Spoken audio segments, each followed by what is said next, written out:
John Jorgenson here, back in the studio with Michael Schnitzer, president of Stanley Martin Custom Homes. Welcome again, Michael. Hey, John. So we're going to continue our discussion about the lot acquisition process and building a home with Stanley Martin Custom Homes.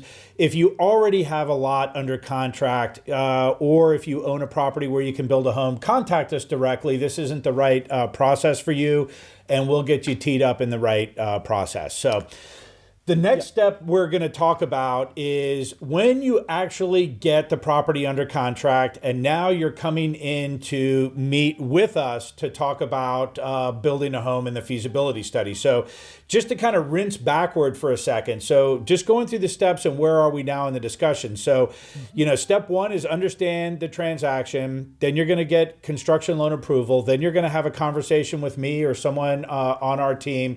Then you're going to engage a real estate professional and you're going to get a lot under contract with a feasibility study period. And then once the property's under contract, you're going to come in and meet with us. And that's what we're going to talk about right now is what happens at that first meeting. So when they come in and sit down, Michael, what is your approach and what are you thinking? So the first thing is I want to bring up who are the other industry professionals that we either need to or may need to engage with, right? So one is, we spoke about this in an earlier discussion, certainly our customer should have an attorney review title report and any other associated documentation. Two is we're going to want to hire a geotechnical engineer to understand the feasibility of building the structure on the property. We'll talk about that in a little bit. Another is we're going to want to hire an engineer just to look at topography and easements and things associated like that. If we see the house or the lot's near a stream, we may need to contact, I'll call it an environmental specialist. This gets into what we call resource protection area parameters.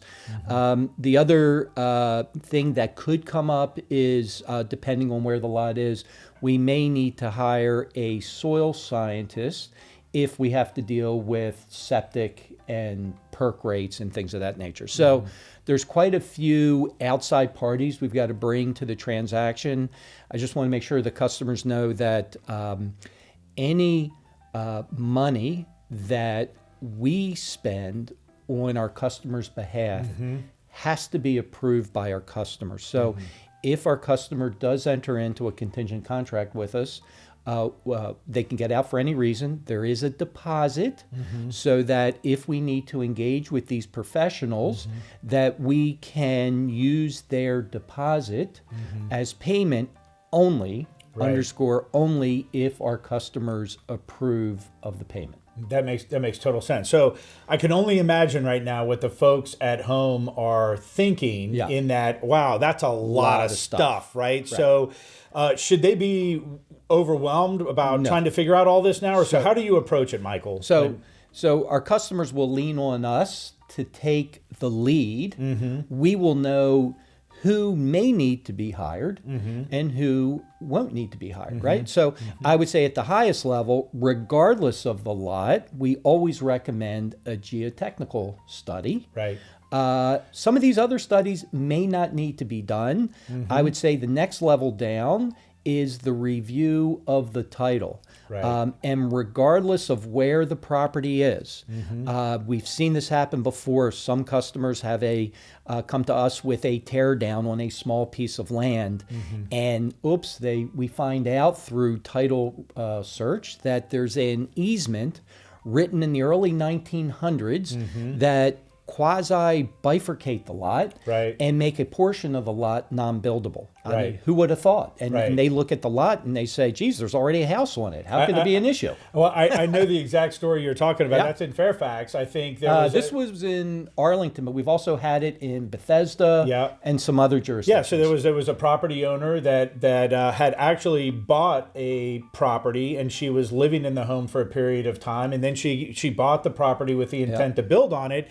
And she came in to meet with us some years after she bought the property. And when we started doing some research, we learned that a railroad company back in the day had acquired a portion of the property through eminent domain, and then the railroad was never put in, and those parcels were all given back to the lots from which they were taken. However, it was a separate lot. Yeah. And she could only build on the front part of the lot, and we had to go through a big process with her that took months and months and months and months to assemble those two lots together. So I think the point in that is that we don't know what is going to happen or where the feasibility study is going to lead us. And what Michael is saying is, when you come in and you sit down with us at that very first meeting and you have a lot under contract, we have a checklist and we have a step-by-step process that we're going to bring you through that's going to uncover anything and everything about this property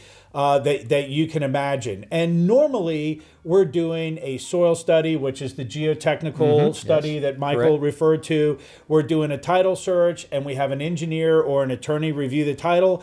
And for 90% of the folks out there, that's it. For 10% of the folks out there, something comes up in that original study that leads us to say, wow, we better do some more digging. There's something here in the soil study that leads us to believe there could be something to be concerned about. Or John, we just know the area. So if it's in Bethesda or down by the Clara Barton, if it's in the city of Alexandria, right? If we see streams and waterways, we're going to know immediately that these are not areas that are absolute, but areas of concern where things we have seen in the past come up and kind of rear their ugly head. Exactly. Yeah. And, now to just kind of rinse backward in the process a little bit. So when folks get on the phone with me and you've already done your high level understanding of the transaction, you already have your lender letter, and you're on the phone with me and you're telling me where you want to build and where you want to live, I have some of this knowledge just because I've been doing this since 2006. So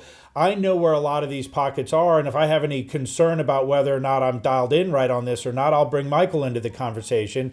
But in that preliminary conversation we have, I may be able to call some of these things to your attention before you even go to get the lot under contract. So when you come in and sit down with us, we're going to bring you right through the checklist. And we are going to do everything in our power to make it as simple and easy on you, so you don't have to worry about all these things that need to be done. Right. So, John, one last point is, and I know I brought up all those third parties, but it's not an overwhelming amount of money to do this study period. That is correct. And the other thing, and you and I know this viscerally, spending $1,000, $1,500, $800, whatever the number is, that money, if you walk from the lot, I promise you, will be the greatest investment of your lifetime, because that money will uncover something that will save you exponentially in the long run. Well, let's tell the story about Belmont Bay, right? So we have a lot of those stories. We do. So we had a buyer come in probably about 10 years ago. Yeah. And he had been watching this property for years and years and years and years, and he finally decided he was going to buy it. He put it under contract. And tell us what happened on that. Well, so I went out. So I immediately knew we were by a waterway, and waterways carry what we call alluvial soils, potentially marine soils and whatnot. I went out to the property. It had a down gradient slope to the water. The trees were leaning unusually down towards the water. So I'm like, this could be an interesting scenario. And our Geotech came out, right? We spent the money. Yep. So it turns out... Well, he did a preliminary study. He did the limited Geotech. Well, that's what... Yeah. So we had our Geotech come out, and he did some auger samples, just the hand auger, to limit the expense. And then he had the same concerns I had, which was what we call in the business slope stability. So the nuance is the down gradient slope with the soil conditions, putting a house on that lot would literally the house could theoretically slip downhill.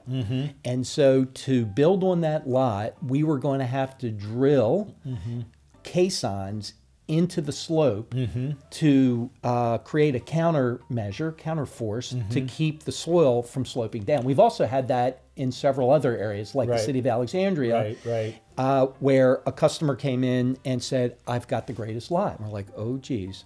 It was in a completely developed neighborhood, and we're like, oh, my Lord. And this doesn't mean every time this happens. And they were up on a hill. Exact same issue, slope stability. So there are things, a lot of times we're looking at 2%ers. So I don't want to scare people and say that there aren't many lots out there that aren't buildable, but you don't want to get yourself You don't want to be the one. You don't want to be You the don't one. want to be the one. You don't want to be the So one. from a process perspective. Oh, and one last thing. So you and I will pull up the property using Google Maps, using county GIS, and we'll be able to get some general overview of the property without even stepping foot on site.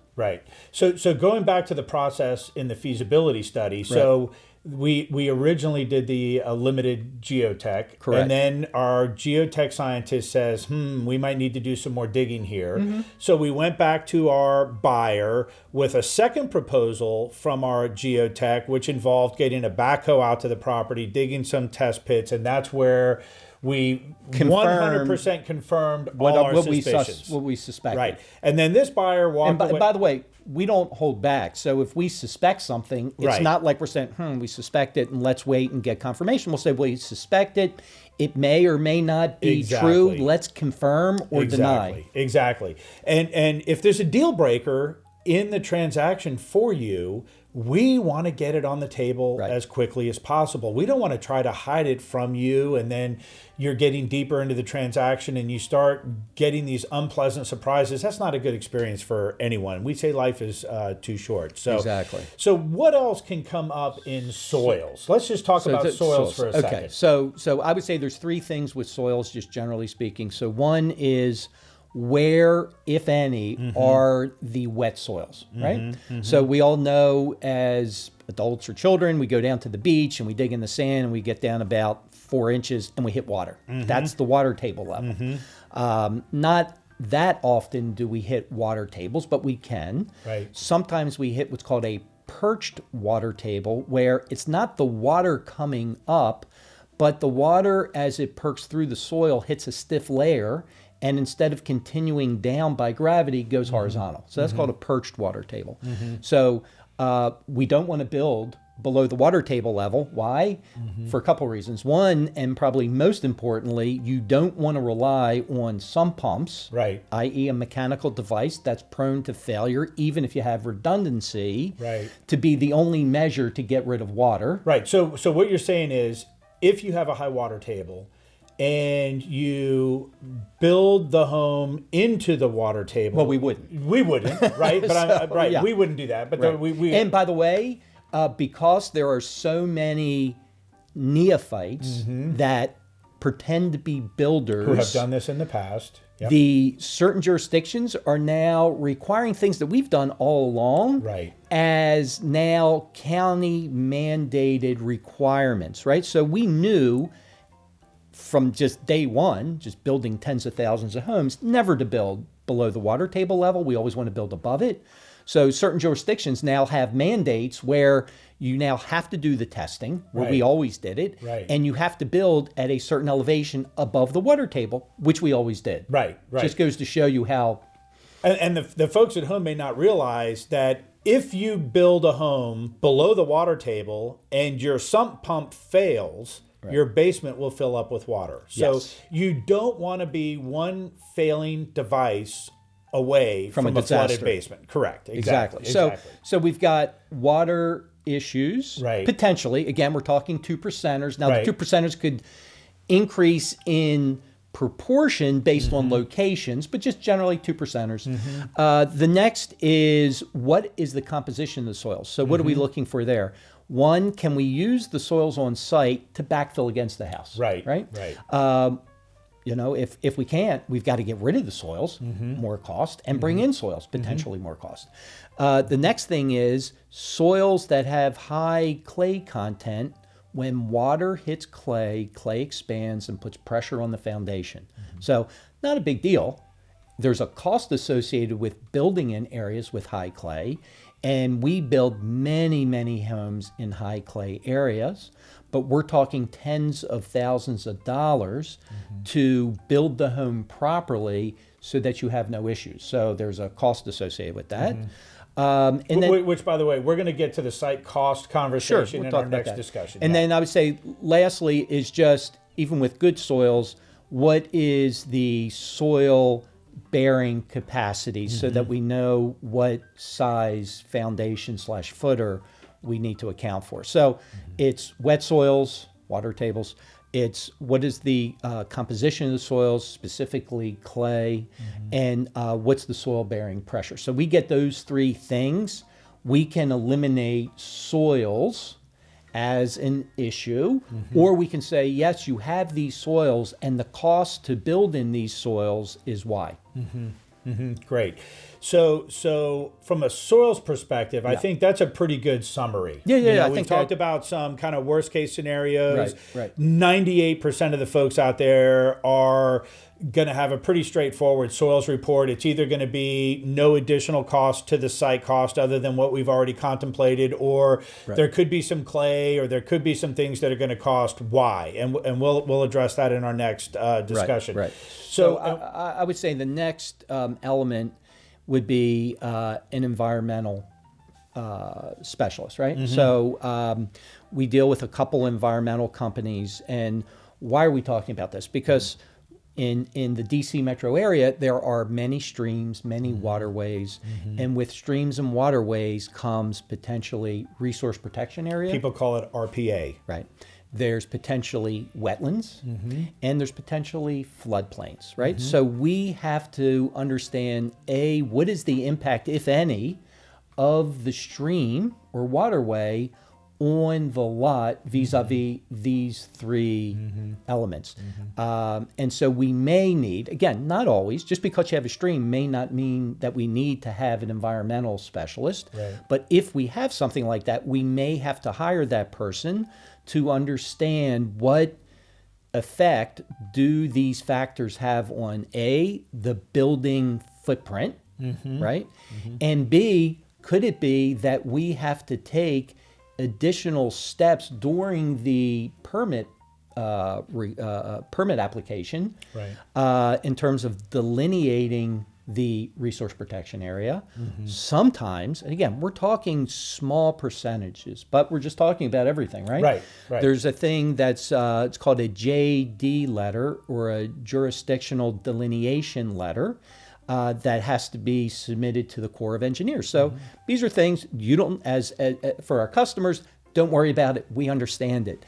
For, again, the large majority of our customers, you're not going to run into this. Right. But we know that these are some of the things that we would need to use these two specialists. Well, so, and for the folks watching this discussion, you're working with a real estate professional and you find a property that you love and there's a stream on it, and maybe it's in a hot area and you want to do a 5-day feasibility study to try to, get a winning offer in there. It might not be the right decision to make, because if there's water, it's going to take a little longer to get the feasibility study John, done. one thing about the, if they write a land contract offer with a study period, once that customer gets the lot under contract with X number of days or weeks, whatever it is, it's not that they can't go back to the seller and say, oh, my professional, my builder or whomever, has uncovered this. I need more time. More likely than not, they will get the extension. Absolutely. That's good advice. Yeah. Once you get a property ratified,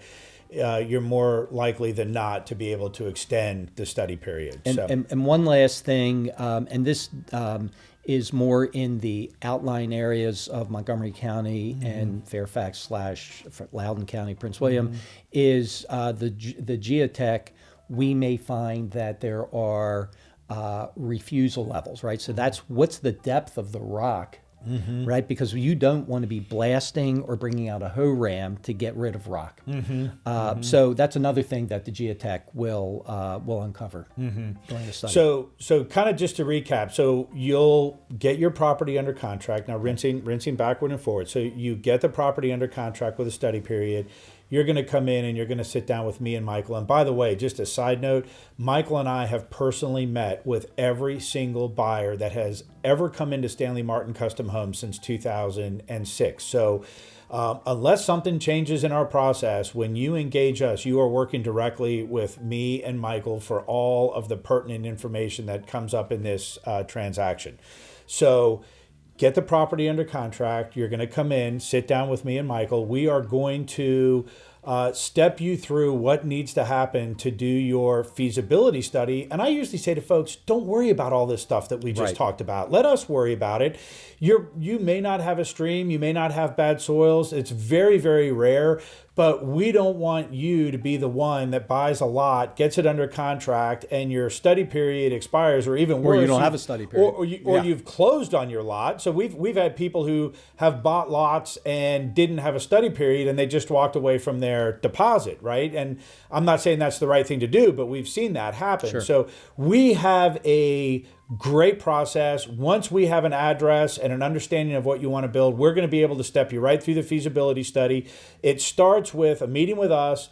We're going to recommend a soil study. We're going to recommend that you pull title. We're going to work with you to get it over to an engineer to have it reviewed. And we will see what else comes up throughout the process that may need further investigations. And also during your feasibility study, you're going to be working with your lender to make sure the home is going to appraise for an acceptable value for your lending condition, whatever it is.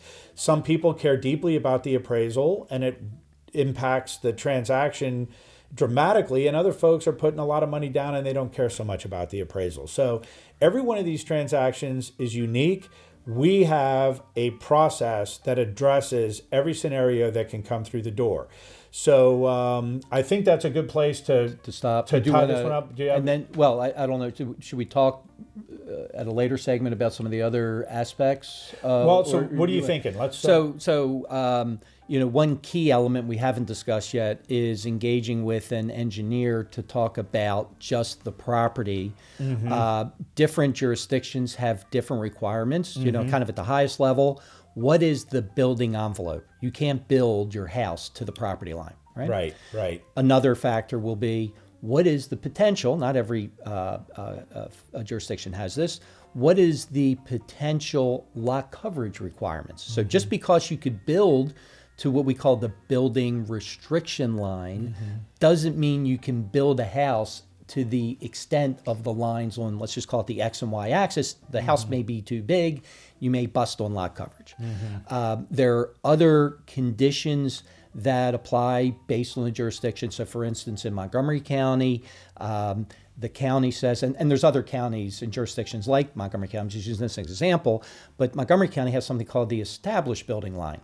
So if you go look on their website, the county's website, say, oh, I'm in this zoning district, and I'll just pick a number. The front setback is 25 feet. Yes, it's 25 feet, with the exception that a surveyor has to go up and down the street and average the setbacks on all the other houses. And let's say that average is 30 feet. That 30-foot setback now usurps the 25-foot wrote that standard setback. Right. And so that changes the composition. So we've got to understand that. Some jurisdictions, we talk about the building envelope. If a lot is on the corner, there are different setbacks. And if a lot is on the corner, there are setbacks with regard to Department of Transportation as it relates to the driveway apron. You don't want to be pulling out into an intersection that's unsafe. And there's setbacks from the house from the property corner. So as you're driving down the street, that you have a line of sight to oncoming traffic from the opposing street. So there's all, again, the purpose here is not to go over necessarily every aspect, but to know that there are many aspects not just black and white, like, oh, I have a building envelope, I can build within the building envelope. Right. You and I also know there are things like height requirements. Some jurisdictions even have, besides the height requirement, they have what's called a threshold height. So they'll go up and down the street, and you have to put your first floor at the threshold height, right? So let's say you're limited in overall height, but the average threshold height is at a higher elevation. Now, your overall height in terms of your roof is going to be compressed. So there are just a lot of factors that go into to these things. Another factor are easements, right? So title report, full title report. You may want to speak about that. You may want to send it to your attorney. Also, the engineer would look at the title to see where are the easements and what effect those easements may have on the building footprint, not only horizontally, right? So it could be what's the setback from the pipe or the easement, but also vertically. So picture a storm drain pipe, and the storm drain pipe is higher than what the proposed basement. Well, that's no good, because if the water, which travels even on the outside of the pipe, leaches over to the lot, now there's a chance for it to get down into the foundation. So there's just many things that we've seen that we know of. Again, customers don't have to worry about this. We understand it. We will engage with people. But what we can promise them is when we get through the study period, every rock will be uncovered. Every checkbox will be checked. Right. And if you're working with a real estate professional who has experience in land acquisitions, they don't need to know all this, right? This is all builder stuff. So what you want to do is you want to know you're working with a builder or a professional who knows what they're doing and what to look for as they go through. So the last series of items that Michael was just talking about, that will all fall under the title report. And some of it, John. Yeah. Some of it. So with regard to sewer pipes, storm or sanitary, there's also offsets. Right. And by the way, the title may say there's a 20-foot sewer easement. Right. We don't know where the pipe is. It could be in the center of the easement, it could be on the edge of the easement. That could affect the building envelope. Yeah, so the title report would go to the engineer. The engineer would say, wow, there's a sewer easement here, and Michael would see it as well, and we would probably see it if we had a plat earlier. But as soon as that sewer easement gets on our radar, we would then have that conversation with you. So if there's no sewer easement, we would never have that conversation with you. So there are 100 or 200 things that could come up, and for 98% of the folks watching, none of these things will ever come up. But when they do come up, we have the sophistication and the trade partners to get to the detail to make sure you're protected. Yeah, and I would say, I think that's a good summary as a starting point. There's a plethora of other things that we could talk about, but I think this gives our customers just a flavor of some of the things that we're cognizant of and that we may need to engage professionals with. Right. So if you boil it down or raise it up to the highest level, however you want to look at it, it's what's in the soil, it's what's in the title, what's in the legal work, and what is the engineer going to want to address, like the sewer pipes and things like that. So, well, John, I'll give you one last example. Sorry. So I was meeting with a customer yesterday, actually, and so I go out to the site and I'm looking for utility lines. Now, some of this would come up during title. I'm like, geez, do you have access to utilities? So our buyer is going back to the seller and saying to the seller, you need to give me access to utilities, however you do it. If you got to pay Joe Smith across the street for a 10-foot easement to run and really what we're talking about here, this was in a more rural setting, but if you can't get power, how do you expect to build the house? Right. Not the build part, but how do you expect to power the house? Right. So you can imagine buying a piece of property, and now you are beholden to landowners, not the seller, to buy easements. Now they got you, by the shorts. And you got to find a way to get power to the property. Right. That's a great example. So you don't know what you don't know. And our process will certainly uncover Yeah, all of all this. the things. Yeah. All of this. Yeah. All right, I think that's a great place to wrap this segment. So that was Michael Schnitzer, president of Stanley Martin Custom Homes. We're going to continue this conversation in our next segment. We're going to talk about the cost of site development. Yes. And now that you've seen all this, it's going to make it a little easier to understand the next discussion. So we will be right back.